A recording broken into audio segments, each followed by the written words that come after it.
जब भगवान शिव ने माता पार्वती को बताया अपनी चोरी के बारे में। एक बार की बात है, भगवान शिव और माता पार्वती कैलाश पर बैठ हरि नाम संकीर्तन कर रहे थे।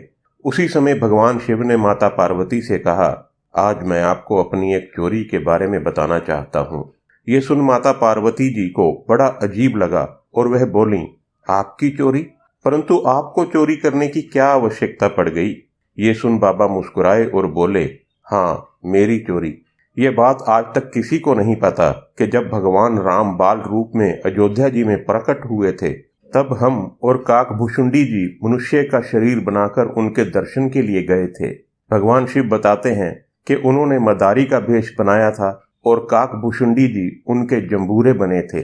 दोनों अपना खेल दिखाते हुए राजा दशरथ जी के महल के नीचे पहुंचे। उस समय रामलला पालने में सो रहे थे। शिव जी के डमरू की आवाज सुनकर उनकी निंद्रा टूटी और वे शिव जी की समस्त लीला को समझ गए। तब भगवान राम ने शिव जी से विनोद करने के लिए डमरू का शोर सुनकर जोर जोर से रोना शुरू कर दिया, जिसे देख माता कौशल्या ने सिपाहियों से कहकर मदारी और जंबूरे के रूप में आए शिव जी और काकभुशुंडी जी को महल से दूर भगा दिया। रात का समय हो गया था तो दोनों सरयू जी के घाट पर आ गए। तब काकभुशुंडी जी ने आगे की योजना पूछी तो भगवान शिव ने कहा, अब कल का कल देखेंगे। अगला दिन हुआ तो भगवान शिव ने ज्योतिषी का रूप बनाया और काकभुशुंडी जी बने उनके चेले।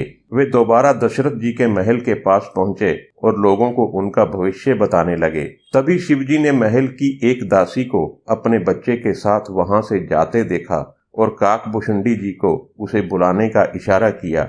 ज्योतिषी की तारीफ कर काकभुशुंडी जी दासी को उसके बच्चे का हाथ दिखाने के लिए शिवजी के पास ले आए। ज्योतिषी बने शिवजी ने उस बालक का एकदम सटीक भविष्य बताया और उससे दक्षिणा में राजमहल में प्रवेश दिलाने की विनती की। दासी राज माता कौशल्या के पास जाकर ज्योतिषी की तारीफ करने लगी। इतनी तारीफ सुन माता के मन में भी अपने रामलला का भविष्य पूछने की लालसा उत्पन्न हो गई और उन्होंने ज्योतिषी को महल में बुलाने का आदेश दे दिया। माता कौशल्या ने ज्योतिषी के चरण स्पर्श किए, आरती की, उन्हें भोजन आदि कराया और उसके बाद चारों राजकुमारों राम, लक्ष्मण, भरत, शत्रुघ्न को भी ज्योतिषी रूपी शिव के चरण स्पर्श करवाए। भगवान शिव राम जी का दर्शन पाते ही इतने प्रसन्न हुए कि उन्हें देखते ही समाधि में चले गए। ये देख माता कौशल्या चिंतित हो उठी। तब भगवान श्री राम ने अपनी लीला से समस्त स्थिति को संभाला और जोर जोर से रोने लगे। शोर सुनकर ज्योतिषी बने शिव समाधि से बाहर आ गए, जिसके बाद ज्योतिषी रूपी शिव ने भगवान राम का भविष्य बताया और वहां से विदा ली। ये समस्त कथा सुनते हुए माता पार्वती मुस्कुराने लगी, जिसे देख भगवान शिव ने उनसे मुस्कुराने का कारण पूछा, जिस पर माता पार्वती जी ने उत्तर दिया, नाथ, अगर महल की दासी ना आई होती तो क्या आप महल में प्रवेश कर पाते? अरे बाबा, क्या आपने उस दासी को अभी तक भी नहीं पहचाना? और ये कहकर माता पार्वती दोबारा मुस्कुराने लगी तो शिव जी समझ गए कि माता पार्वती ही दासी के रूप में उनके सामने आई थी।